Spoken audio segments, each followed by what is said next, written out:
भगवान ने सरपुरुष ने भी कर रखी है, जिसमें स्वर्ग महास्वर्ग बना रखे। अब डुप्लीकेट वस्तु तो डुप्लीकेट ही होती है।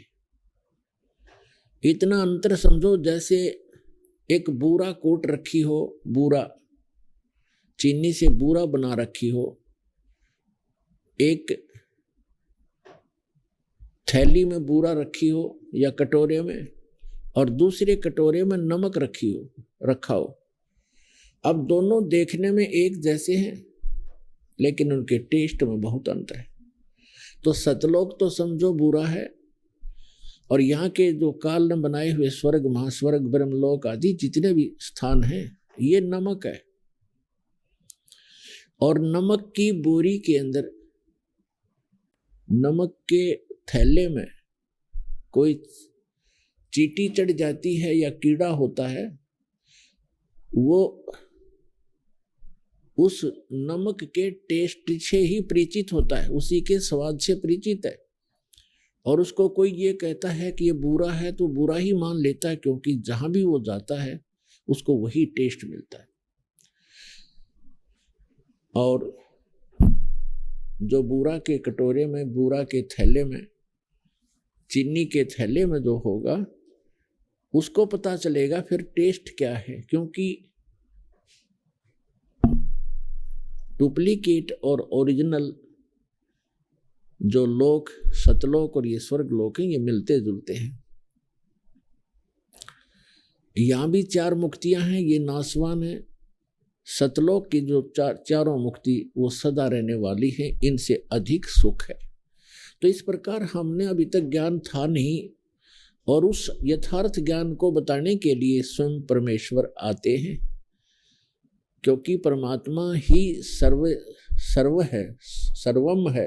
वही यथार्थ ज्ञान दाता है, वही जगत गुरु है, और वही सच्चा भगवान है, अविनाशी परमात्मा है।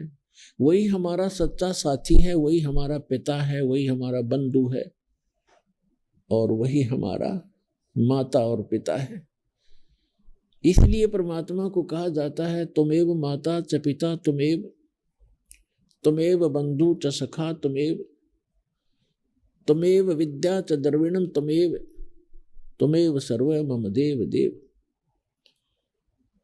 परमात्मा ही अपना सर्व साथी है, अपना सच्चा मित्र है, हमारा सच्चा माँ और बाप का रोल भी वही करता है। ठीक है, हमारे माता पिता भी हमारी बहुत ध्यान रखते हैं, विशेष ममता भी होती है, लेकिन वो स्थायी नहीं है। छोटे से बच्चे होते हैं, माता मर जाती है, किसी का पिता मर जाता है, वो चाहकर भी हमें साथ नहीं दे पा सकते। इसलिए वो सच्चा साथी हमारा परमात्मा है, और वही हमें यथार्थ ज्ञान देने के लिए स्वयं ही आते हैं। आज का जो सत्संग, ये जो सत्संग चल रहा है, ये किस उपलक्ष्य में है? परमात्मा स्वयं आते हैं प्रत्येक युग में। परमात्मा चारों युगों में आते हैं। प्रत्येक युग में वो यथार्थ ज्ञान अपने द्वारा रची हुई सृष्टि का स्वयं ही बताते हैं, और हमें जानकारी देते हैं कि आप यहाँ के वासी नहीं हो, आप इस लोक के रहने वाले नहीं हो, ये स्थायी स्थान नहीं है आपका।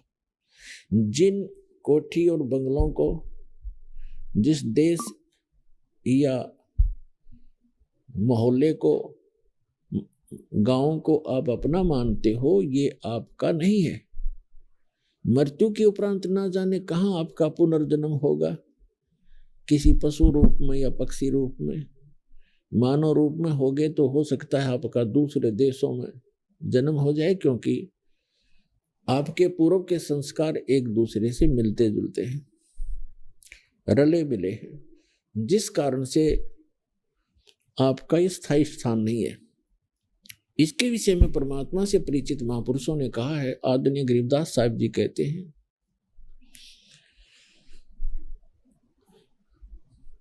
आग गए ना बावड़े रहते भी सब जा,